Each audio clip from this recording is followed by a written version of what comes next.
حضرت امام اعظم ابو حنیفہ رحمۃ اللہ علیہ، اللہ نے بڑا انہیں نا فقاہت والا ذہن دیا تھا، بڑی باریک سوچتے تھے۔ ایک اپیل کرنی ہے میں نے آپ سے، زیادہ باتیں نہ کریں، زیادہ ذہن کو الجھائیں نہ، ورنہ ذہن تھک جاتا ہے۔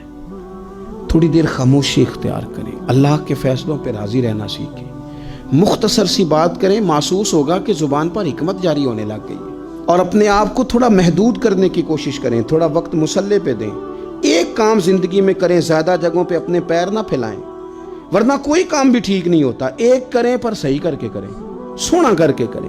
اپنی زندگی میں جب آپ حکمت کے ساتھ، خوبصورتی کے ساتھ، تھوڑے انداز کے ساتھ آگے بڑھیں گے، ہمیں محسوس ہوگا کہ یار یہ کام تو کم از کم مجھ سے صحیح ہوا۔ آپ جس شعبے میں اس میں کمال پیدا کریں، لیکن کہنا مجھے سارا ہی پتہ ہے، میں سب ہی جانتا ہوں، میں ہر چیز میں الجھوں گا، تو پھر کوئی کام بھی ٹھیک نہیں ہوتا۔ امام صاحب فقیہ تھے، اس میں انہوں نے درجہ عروج حاصل کیا، کمال سمجھ اللہ نے عطا فرمائی، کمال۔ اور وہ اس طرح کی رائے دیتے تھے کہ بڑے بڑے سمجھدار لوگ کہتے تھے کہ کمال ہو گئی، بلکہ ان کے اساتذہ امام اعمش رحمۃ اللہ علیہ آپ کے اساتذہ میں سے کچھ حالات ایسے ہو گئے کوفے میں، گرد و نواح میں، کہ گندم کم ملتی تھی، مہنگی ہو گئی، کوئی قحط کا دور تھا۔ تو اب جو چیز کم ہو جائے وہ گھر والے اس کا مطالبہ بھی زیادہ کرنے لگ جاتے ہیں، جو پڑی ہوتی ہے اس پر توجہ نہیں ہوتی، جو نہیں ہوتی اس کا ذکر بار بار ہوتا ہے۔ تو آپ کی اہلیہ روز کہتی آٹا ختم ہو گیا، اور روز تھیلا تھما دیتی آٹا لے آئیں۔ اتنے بڑے عالم تھے، 2 4 5 دفعہ تو وہ گئے، پھر اب ہر جگہ سے ملتا بھی نہیں تھا، تو انہوں نے پھر تھمایا تھیلا، تو سمجھایا کہ نہ اتنا تنگ کرو، تھوڑا گزارا کرو، سب کے ساتھ ہی حالات ہیں۔ وہ پھر انہوں نے کہا تو غصہ بھی بندہ ہو جاتا ہے، تو غصے میں کئی دفعہ ہم ایسی بات بھی کرتے ہیں جو بعد میں ہمارا خیال ہوتا ہے کہ نہیں کہنی چاہیے تھی، یہ ذرا زیادہ ہو گئی یار، خود پچھتاوا ہوتا ہے، مانے چاہے نہ مانے، احساس ہوتا ہے کہ یہ جملہ تیز نکل گیا، نہیں کہنا چاہیے۔ تو امام صاحب اتنا ناراض ہوئے اپنی اہلیہ سے کہ کہنے لگے آج کے بعد تو نے تھیلا تھمایا نا آٹے والا یا آٹے کا کہا تو یہ 3 طلاقیں، تو فارغ ہے میری طرف سے۔ بڑھاپا ہے، اتنی عمر ہے، اتنے سخت بات کہہ دی، اہلیہ رونے لگی۔ امام صاحب بھی پریشان ہو گئے، بعد میں انہوں نے پیغام دیا اب کرنا کیا ہے، کہنے لگے کچھ سوچتا ہوں۔ آپ کی اہلیہ کو پتا تھا کہ امام اعظم ان کے شاگرد ہیں، ہمارے بڑے فرما بردار ہیں۔ انہوں نے نا 1 2 دن کے بعد پیغام بھیجا کہ اب آٹا بھی ختم ہے، کہنا بھی ان کو ہی ہے، اور انہوں نے بڑی سخت بات کر دی ہے کہ اب کہا تو 3 طلاقیں۔ تو امام صاحب سے مسئلہ پوچھا کہ اب بتائیں کرنا کیا ہے، پیغام بھی انہی کو دینا ہے، شوہر بھی میرے یہی ہیں، پردہ دار عورت ہوں، کسی سے بات بھی نہیں کر سکتی، اور انہوں نے کہہ دیا اگر آٹے کا میسج دیا تو 3 طلاقیں۔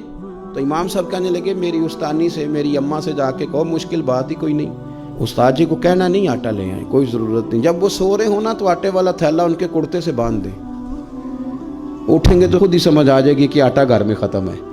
تو حضرت امام اعمش رحمۃ اللہ علیہ سو کے اٹھے تو کرتے کے ساتھ آٹے والا تھیلا بندھا تھا، دیکھ کے مسکرا پڑے، کہنے لگے بتاؤ ابو حنیفہ کے پاس کون گیا تھا، بتاؤ مسئلہ کس نے پوچھا ہے، جا کے وہاں سے کون سبق یاد کر کے آیا ہے جو یہاں آ کے وہ ہمیں بتا رہا ہے۔ زندگی میں ہمیشہ باادب رہنے کی کوشش کریں، اپنے بڑے بھائی سے اور بڑی بہن سے شروع کریں، اپنے استاد سے، اپنے دوستوں سے، اپنے گھر والوں سے، اور پھر اس کو بڑھاتے بڑھاتے ماں باپ تک لے جائیں۔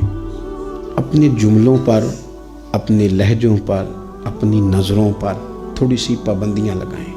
یہ جو جملوں کے زخم ہے نا، یہ وقت گزرنے کے ساتھ ساتھ گہرے ہوتے جا رہے ہیں۔ گھر میں کبھی غربت بھی آئی جاتی ہے، کبھی کوئی آزمائش آ بھی جاتی ہے، لیکن حوصلہ مند وہ لوگ ہوتے ہیں جو اسے دلیری کے ساتھ ان آزمائشوں سے گزرتے ہیں۔